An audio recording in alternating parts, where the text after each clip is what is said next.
Hello everyone, and today we are doing another stop motion tutorial. Today we're going to be talking about walking in different frames per second. We're going to be looking at frames per second in 9, 12, 15, and 17, all for different reasons. And yes, I am in a new location today. I didn't move, I'm just using a different room in my house. So, let's get into the video.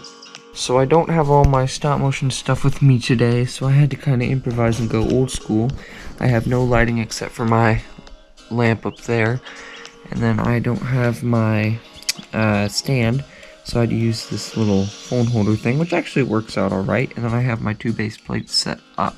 Really quick, before we go on, I'd just like to say the strategy of using one base plate as the ground and one base plate as the sky or wall is a horrible way to do stop motion. And I'm not saying because it won't look professional or won't look good, which it really doesn't, but it is incredibly hard to animate because all you have to do is move the minifigure a little bit on one base plate and both base plates will shift out of place, and it's really hard to get them back exactly where they were.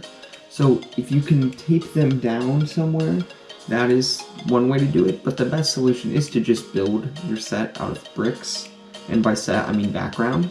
So if you can avoid using two base plates, that's what I would do. As you'll see in my animations today, it's a little bit evident that I was using that.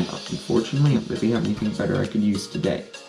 Okay, so first we're going to be looking at FPS at 9, and as you can see in the video, it looks pretty smooth, but it is animating at 9, so it's hard to make anything smooth while you're animating kind of on that lower range. It's pretty easy. You just swing the arms back and forth every picture, and then you move the feet one brick at a time. Pretty straightforward. I swing the arms because, well, it looks natural. That's what people do when they walk.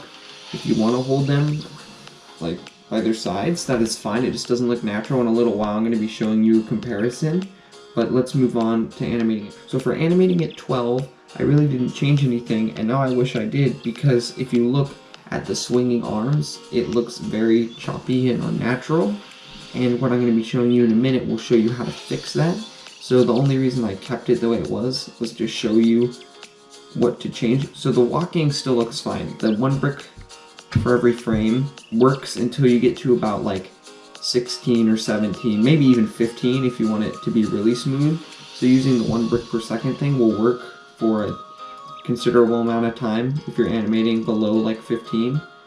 And then the swinging arms, you just need to take more than one picture. So instead of just doing this and then this, you need to go like this. You have to try a little bit more. Now we're going to be taking a look at the difference between swinging arms and not swinging arms. So as you can see in the two video clips, they are both at the same animation speed, and I believe that is 14. And if you play those, I mean, it's really up to you, the animator, what you want to do, but personally I think the swinging arms one looks better. It just looks weird when they're not swinging their arms. Now we're going to jump all the way up to animating at 17 FPS, frames per second, which is what I currently use for all my stop motion. So if you want to do something like that, as you watch the video, it's kind of hard to see how I'm doing things just because the video is so fast. So I'm going to slow it down a bit.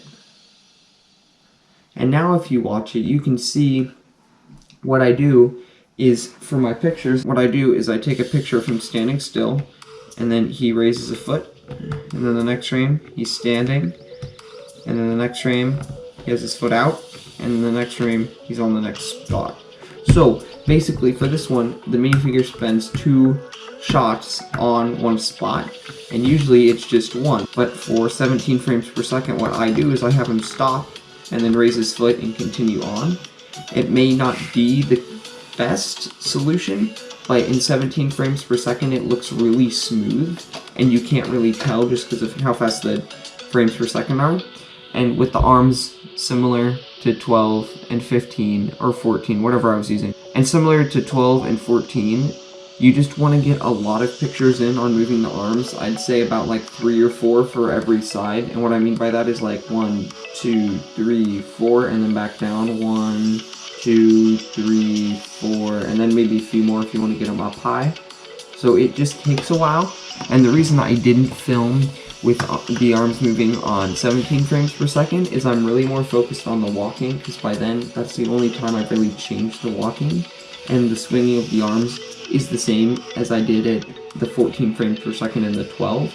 So I just didn't add it in because it would have taken way longer and it would have taken attention away from the walking. So my hope was that this video would help you understand how I do my walking and hopefully help you if you do stop motion. And if this was helpful, please consider liking and subscribing to my channel. And if you would like more tutorials, once we get to 100 subscribers, I'm turning on the comment section so you can let me know then what you want me to do next. See you guys later.